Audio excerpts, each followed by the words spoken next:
இந்தியாவில் ஒமிக்ரான் தொற்றால் பாதிக்கப்பட்டவர்களின் எண்ணிக்கை 1270ஆக அதிகரித்துள்ளதாக மத்திய சுகாதாரத்துறை அமைச்சகம் தெரிவித்துள்ளது. நேற்று 961 பேர் பாதிக்கப்பட்டிருந்த சூழலில் ஒரே நாளில் 309 பேருக்கு புதிதாக ஒமிக்ரான் தொற்று உறுதி செய்யப்பட்டுள்ளது. ஒமிக்ரான் தொற்றிலிருந்து 374 பேர் குணமடைந்த நிலையில் 896 பேர் சிகிச்சை பெற்று வருகின்றனர்.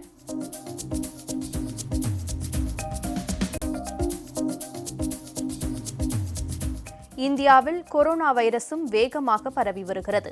ஒரே நாளில் 16,764 பேர் வைரஸ் தொற்றால் பாதிக்கப்பட்டுள்ளனர். கடந்த 24 மணி நேரத்தில் 220 பேர் நோய் பாதிப்பால் உயிரிழந்துள்ளனர். 7,585 பேர் குணமடைந்து வீடு திரும்பிய சூழலில் 91,361 பேர் சிகிச்சை பெற்று வருவதாக மத்திய சுகாதாரத்துறை தெரிவித்துள்ளது.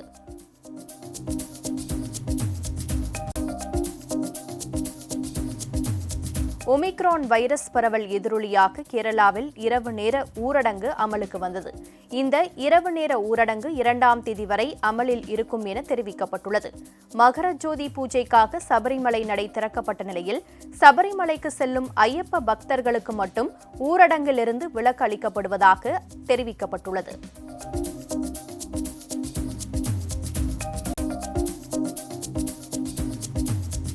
மும்பையில் நேற்று முதல் ஜனவரி 7ஆம் தேதி வரை 144 தடை உத்தரவு பிறப்பித்து மகாராஷ்டிர அரசு உத்தரவிட்டுள்ளது.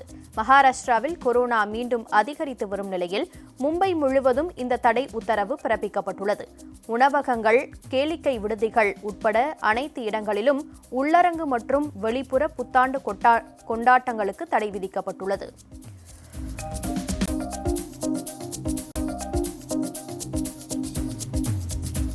மகாராஷ்டிரா, தமிழ்நாடு, மேற்கு வங்கம், டெல்லி, குஜராத் ஆகிய மாநிலங்களில் கொரோனா பரவல் விகிதம் கவலைக்குரிய விதத்தில் உள்ளதாக மத்திய சுகாதாரத்துறை எச்சரித்துள்ளது. நாடு முழுவதும் ஒமிக்ரான் தொற்றால் பாதிக்கப்பட்டோர் எண்ணிக்கை 961ஆக அதிகரித்துள்ளதாகவும் இதில் 320 பேர் குணமடைந்துள்ளதாகவும் 33 நாட்களுக்கு பிறகு கடந்த 26ஆம் தேதி முதல் நாட்டின் தினசரி கொரோனா பாதிப்பு 10,000ஐ தாண்டி பதிவாகியுள்ளதாகவும் தெரிவிக்கப்பட்டுள்ளது.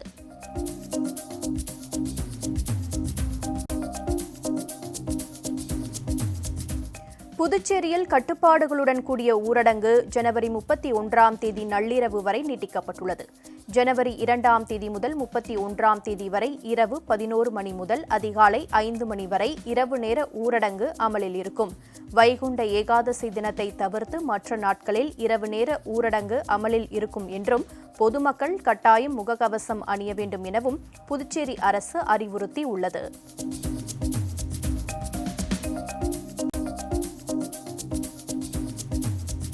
மதுரையில் நடைபெறும் பொங்கல் விழாவில் பிரதமர் திரு நரேந்திர மோடி பங்கேற்க உள்ளதாக தகவல் வெளியாகியுள்ளது. தமிழகத்தில் புதிய மருத்துவக் கல்லூரிகளை திறந்து வைப்பதற்காக அடுத்த மாதம் விருதுநகருக்கு வருகை தர உள்ள பிரதமர் திரு மோடி மதுரையில் பாஜக சார்பில் அடுத்த மாதம் 12ஆம் தேதி ஏற்பாடு செய்யப்பட்டுள்ள பொங்கல் விழாவில் பிரதமர் மோடி பங்கேற்க உள்ளதாக தகவல் வெளியாகியுள்ளது.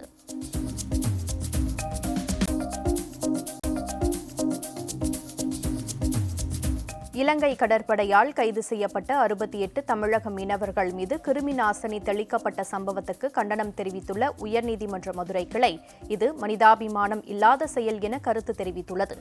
மத்திய அரசு தூதரக ரீதியான நடவடிக்கைகளை மேற்கொண்டு பொங்கல் திருநாளுக்கு முன்பாக மீனவர்களை இந்தியா அழைத்து வர நடவடிக்கை எடுக்கப்படும் என்று நீதிமன்றம் எதிர்பார்ப்பதாக கூறிய நீதிபதிகள் வழக்கு விசாரணையை வரும் 7ஆம் தேதிக்கு ஒத்திவைத்தனர்.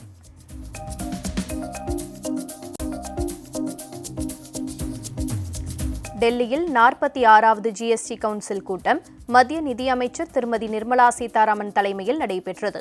அனைத்து மாநில நிதி அமைச்சர்கள் பங்கேற்றுள்ள இந்த கூட்டத்தில் ஜவுளி பொருட்கள் மீதான ஜிஎஸ்டி வரி உயர்வுக்கு எதிர்ப்பு தெரிவிக்கப்பட்டதால் மத்திய அரசு வரி உயர்வை நிறுத்தி வைக்க முடிவு செய்யப்பட்டது.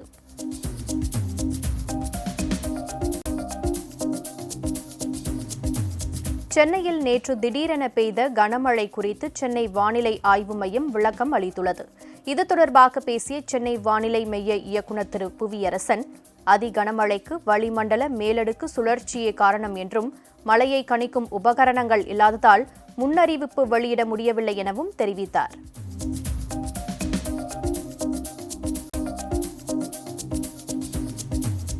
கொரோனா ஒமிக்ரான் தொற்று அச்சம் காரணமாக சென்னை விமான நிலையத்தில் பயணிகள் எண்ணிக்கை குறைந்து காணப்படுகிறது. இன்று காலை வந்த விமானங்களில் ஒரு சில பயணிகள் மட்டுமே வந்தனர். நாள் ஒன்றுக்கு 265 விமானங்களில் சுமார் 20,000 பயணிகள் வந்து செல்லும் நிலையில் புனேவிலிருந்து இன்று அதிகாலை சென்னை வந்த விமானத்தில் 11 பயணிகள் மட்டுமே வந்தனர். சென்னையில் இருந்து 11 பேர் மட்டுமே பெங்களூருவுக்கு பயணம் செய்தனர்.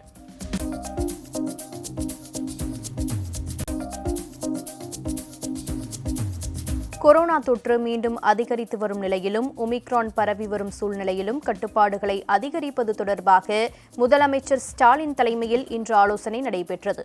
இதில் உயர் அதிகாரிகள் மற்றும் மருத்துவத்துறை நிபுணர்கள் பங்கேற்றனர்.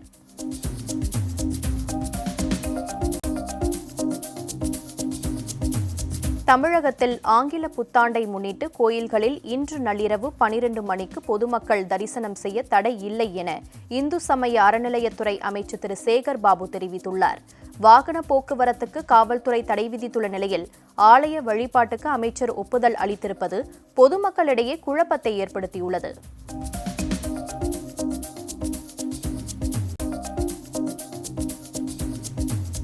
கனமழை காரணமாக நீர்வரத்து அதிகரித்ததால் செம்பரம்பாக்கம் ஏரியிலிருந்து திறக்கப்படும் தண்ணீரின் அளவு 2000 கன அடியாக அதிகரித்துள்ளது. இதன் காரணமாக கரையோர மக்களுக்கு வெள்ள அபாய எச்சரிக்கை விடுக்கப்பட்டுள்ளது. ஏரியின் நீர்மட்டம் 23.75 அடியாகவும் மொத்த கொள்ளளவு 3580 மில்லியன் கன அடியாகவும் உள்ளது.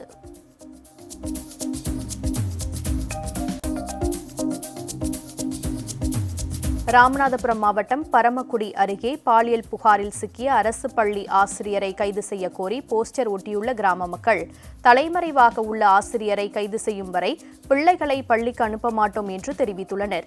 பெருமாள் கோவில் கிராம மக்கள் தலைமறைவாக உள்ள ஆசிரியரை உடனடியாக கைது செய்து குண்டர் சட்டத்தில் சிறையில் அடைக்க வேண்டும் என்றும் வலியுறுத்தியுள்ளனர்.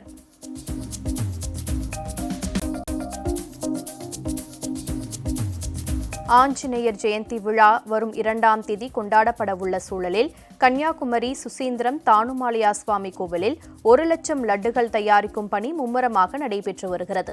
இதற்காக 1.5 டன் கடலை மாவு, 5 டன் சீனி, முந்திரி பருப்பு உள்ளிட்ட அனைத்து வகை பொருட்களும் சேர்த்து லட்டுகள் தயார் செய்யும் பணியில் கோவில் ஊழியர்கள் ஈடுபட்டுள்ளனர்.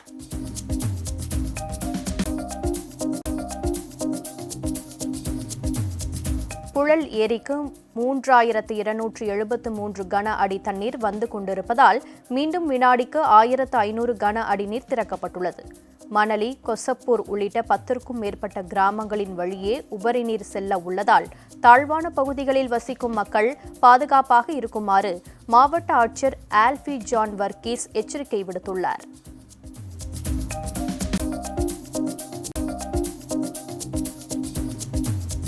கன்னியாகுமரி மாவட்டத்தில் கட்டுமான பொருட்களை ஏற்றி செல்லும் போது அபராதம் விதிப்பது, லாரிகளை பறிமுதல் செய்வது உள்ளிட்ட நடவடிக்கைகளில் போலீசார் ஈடுபடுவதை கண்டித்து மினி லாரி உரிமையாளர்கள் 2வது நாளாக வேலைநிறுத்தத்தில் ஈடுபட்டுள்ளனர். மாவட்டம் முழுவதும் உள்ள 2000க்கும் மேற்பட்ட மினி லாரிகளை அதன் உரிமையாளர்கள் ஈத்தங்காட்டில் நிறுத்தி வைத்து வேலைநிறுத்தத்தில் ஈடுபட்டுள்ளனர்.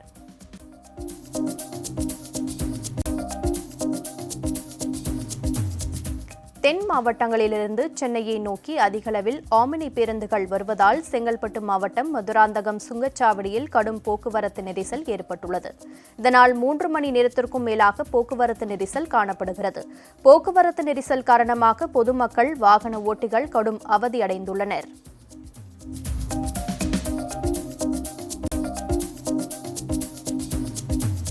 பொங்கல் பண்டிகையொட்டி பாலமேட்டில் ஜல்லிக்கட்டு போட்டிகளுக்கான ஆயத்த பணிகள் மும்முரமாக நடைபெற்று வருகிறது.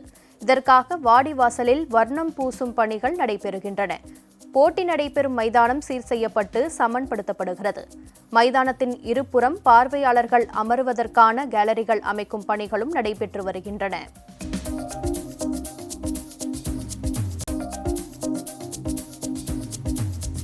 புத்தாண்டையொட்டி திருச்சி காந்தி மார்க்கெட்டில் வரத்து குறைந்திருப்பதால் ஒரு சில பூக்களின் விலை கிடுகிடுவென உயர்ந்துள்ளன. மல்லிகை கிலோ 2000 ரூபாய்க்கு விற்பனையாகிறது. முல்லைப்பூ 1200 ரூபாய்க்கு விற்பனை செய்யப்படுகிறது. அதே நேரம் வரத்து அதிகரித்துள்ளதால் பிச்சிப்பூ 150 ரூபாய்க்கும், செவ்வந்தி 80 ரூபாய்க்கும், சம்மங்கி 100 ரூபாய்க்கும் விற்பனையாகிறது.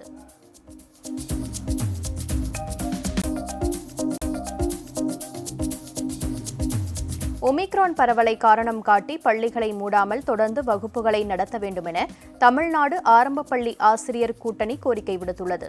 மதுரையில் செய்தியாளர்களை சந்தித்த ஆரம்ப பள்ளி ஆசிரியர் கூட்டணியின் மாநில பொதுச் செயலாளர் திரு மயில், பள்ளி கட்டிடங்கள் சேதமடைந்ததால் தலைமை ஆசிரியர் மீது நடவடிக்கை எடுப்பதை கைவிட வேண்டும் என குறிப்பிட்டார்.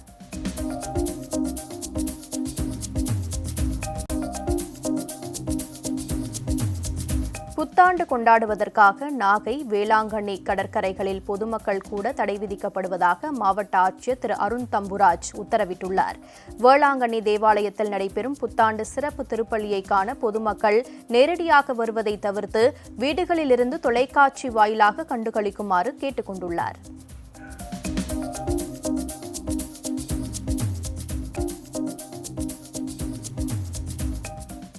சென்னையில் கொட்டி தீர்த்த கனமழையால் பூந்தமல்லி, போரூர், மவுண்ட் சாலையில் கடும் போக்குவரத்து நெரிசல் ஏற்பட்டது.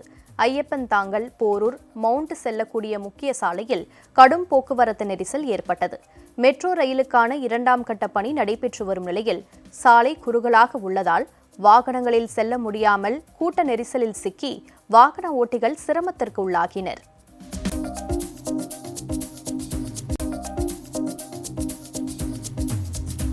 திருச்செந்தூர் முருகன் கோயில் கடற்கரையில் புனித நீராட இன்றும் நாளையும் தடை விதித்து தூத்துக்குடி மாவட்ட நிர்வாகம் உத்தரவிட்டுள்ளது. நாளை ஆங்கில புத்தாண்டை முன்னிட்டு அதிகாலை 1 மணிக்கு திறக்கப்பட உள்ளது. எனினும் சுவாமி தரிசனத்திற்கு தடை விதிக்கப்படவில்லை. பக்தர்கள் கொரோனா தடுப்பு வழிமுறைகளை பின்பற்றி சுவாமி தரிசனம் செய்யுமாறு அறிவுறுத்தப்பட்டுள்ளது.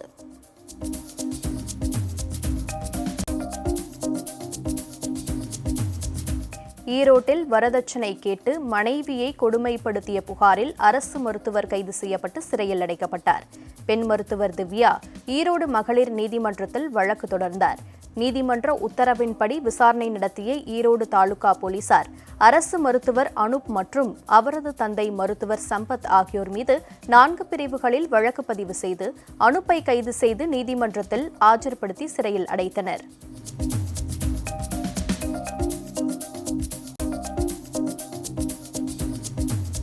புத்தாண்டு கொண்டாட்டத்தை தவிர்க்கும் விதமாக தேனி, வைகை அணை 3 நாட்களுக்கு மூடப்படுவதாக அறிவிக்கப்பட்டுள்ளது. கொரோனா மற்றும் ஒமிக்ரான் பரவலை தடுக்கும் வகையில் புத்தாண்டு கொண்டாட்ட வைகை அணைக்கு பொதுமக்கள் யாரும் வர வேண்டாம் எனவும் இன்று முதல் 3 தினங்களுக்கு அணை பூங்கா மூடப்படுவதாகவும் தேனி மாவட்ட ஆட்சியர் திரு முரளிதரன் அறிவித்துள்ளார்.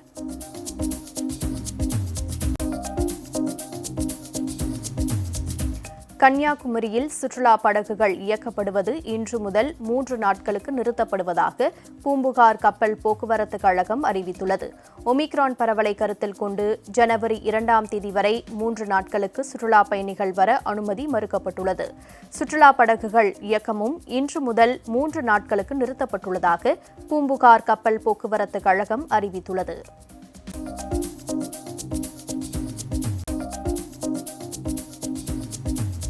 புத்தாண்டு கொண்டாட்டங்களுக்கு தடை விதிக்கப்பட்டுள்ளதால் தனுஷ்கோடியில் தடுப்புகள் அமைத்து சோதனைச் சாவடியில் போலீசார் கண்காணிப்பில் ஈடுபட்டு வருகின்றனர்.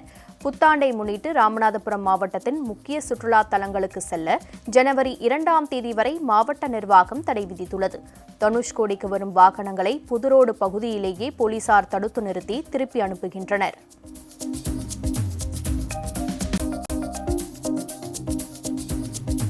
புதுச்சேரியில் புத்தாண்டு கொண்டாட்டத்திற்காக வந்துள்ள சுற்றுலா பயணிகள் கனமழையால் சோகத்திற்கு உள்ளாகினர். புதுச்சேரியில் 2வது நாளாக இன்று காலை திடீரென மழை பெய்தது. கடற்கரை சாலை, உப்பளம், நெல்லித்தோப்பு உள்ளிட்ட இடங்களிலும் கிராம பகுதிகளான சோம்பட்டு, கன்னியகோயில், காலாப்பட்டு, அரியாங்குப்பம், மதகடிப்பட்டு உள்ளிட்ட இடங்களிலும் 1 மணி நேரம் கனமழை பெய்தது.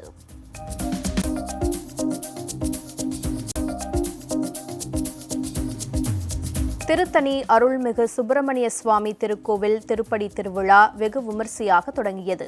கொரோனா பரவல் காரணமாக கடந்த 2 ஆண்டுகளாக புத்தாண்டு மற்றும் திருப்படி திருவிழா ரத்து செய்யப்பட்டது. இந்த நிலையில் இந்த ஆண்டு திருப்படி திருவிழா வெகு விமரிசையாக தொடங்கியது. பல்வேறு பகுதிகளிலிருந்து ஏராளமான பக்தர்கள் திருத்தணி கோவிலுக்கு வந்து சுவாமியை வழிபட்டனர்.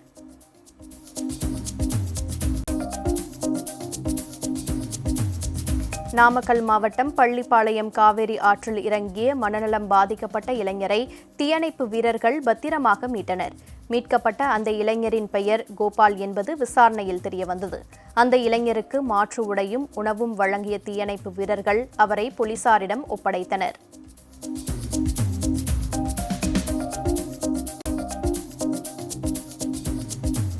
திருச்சி மாவட்டம் மண்ணச்சநல்லூர் பகவதி அம்மன் திருக்கோயிலில் ஆண்டு திருவிழா இன்று தொடங்கியது. முதல் நாளான இன்று சிறப்பு மலர் அலங்காரத்தோடு பகவதி அம்மன் பக்தர்களுக்கு காட்சியளித்தார். இவ்விழாவில் திரளான பக்தர்கள் கலந்து கொண்டு ஓம் சக்தி பராசக்தி என பக்தி முழங்க தரிசனம் செய்தனர். விழாவின் முக்கிய நிகழ்வான ஜனவரி 6ஆம் தேதி வளைகாப்பு அலங்காரமும் ஜனவரி 7ஆம் தேதி தனலட்சுமி அலங்காரமும் நடைபெறவுள்ளது.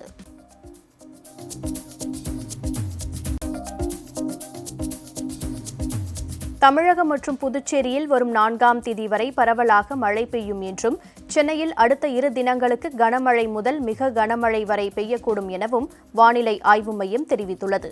சென்னையை பொறுத்தவரையில் நகரின் ஒரு சில பகுதிகளில் கன முதல் மிக கனமழை பெய்யக்கூடும் என வானிலை மையம் தெரிவித்துள்ளது. குமரி கடல் பகுதியில் பலத்த காற்று வீசும் என்பதால் மீனவர்கள் கடலுக்கு செல்ல வேண்டாம் என அறிவுறுத்தப்பட்டுள்ளது.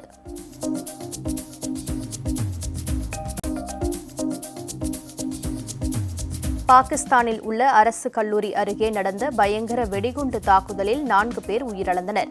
படுகாயமடைந்த 15 பேர் மருத்துவமனையில் சிகிச்சைக்காக அனுமதிக்கப்பட்டுள்ளனர்.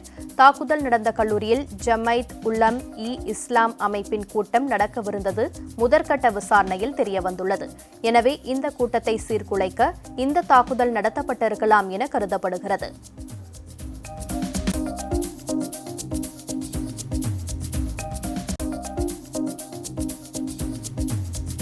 உலக பணக்காரர்களில் ஒருவரான எலன் மஸ்க் தான் செல்லும் வரி குறித்து சமூக வலைதளங்களில் பதிவிட்டதற்கு அமெரிக்க எம்பிக்கள் கண்டனம் தெரிவித்துள்ளனர். அவர் கடந்த 20ஆம் தேதி வெளியிட்ட ட்விட்டர் பதிவில் இந்த ஆண்டு தான் அமெரிக்க அரசுக்கு 11 பில்லியன் அமெரிக்க டாலர்கள் வரி செலுத்த உள்ளதாக பதிவிட்டார். இந்திய ரூபாயில் இதன் மதிப்பு 83,000 கோடி ரூபாயாகும்.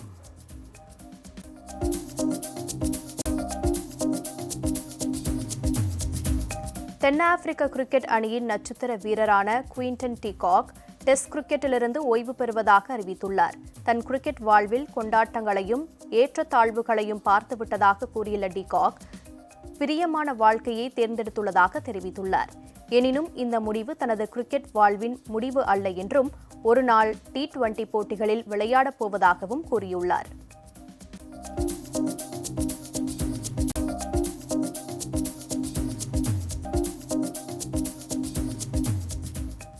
சமீபத்தில் வெளியாகிய திரைப்படத்தை நடிகை சாய் பல்லவிக்கு யாரும் தெரியாமல் மாறுவேடத்தில் சென்று பார்த்து இருக்கிறார்.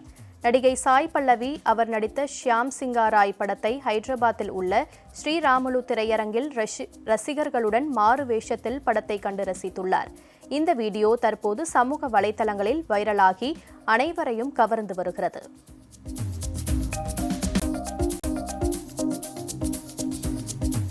பெரிதும் எதிர்பார்க்கப்பட்ட குருதி ஆட்டம் திரைப்படத்திற்கு தடை விதிக்க கோரி சென்னை உயர்நீதிமன்றத்தில் வழக்கு தொடரப்பட்டுள்ளது. அதர்வா, பிரியா பவானி சங்கர், ராதா ரவி போன்ற பெரிய நடிகர் பட்டாளம் நடித்த இந்த திரைப்படத்தை தடை விதிக்க கோரி ஃப்ளையிங் ஹார்ஸ் பிக்சர்ஸ் என்ற தயாரிப்பு நிறுவனம் உயர்நீதிமன்றத்தில் வழக்கு தொடர்ந்துள்ளது.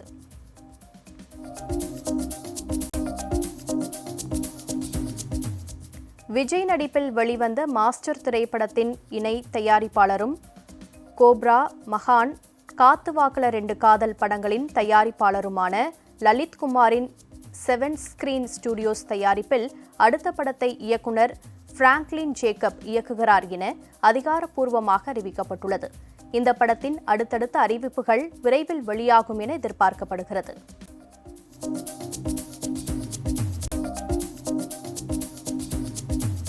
போனி கபூரின் மகனும் பிரபல ஹிந்தி நடிகருமான அர்ஜுன் கபூருக்கு கொரோனா தொற்று உறுதி செய்யப்பட்டு சிகிச்சை பெற்று வருகிறார். அர்ஜுன் கபூர் மற்றும் அவரது சகோதரி அன்ஷுலா கபூர் ஆகியோருக்கு உடல்நலக்குறைவு ஏற்பட்டு பரிசோதனையில் கொரோனா தொற்று இருப்பது உறுதியாகியுள்ளது. அர்ஜுன் கபூர் மும்பையில் உள்ள ஹோட்டலில் தனிமைப்படுத்திக் கொண்டு சிகிச்சை பெற்று வருகிறார்.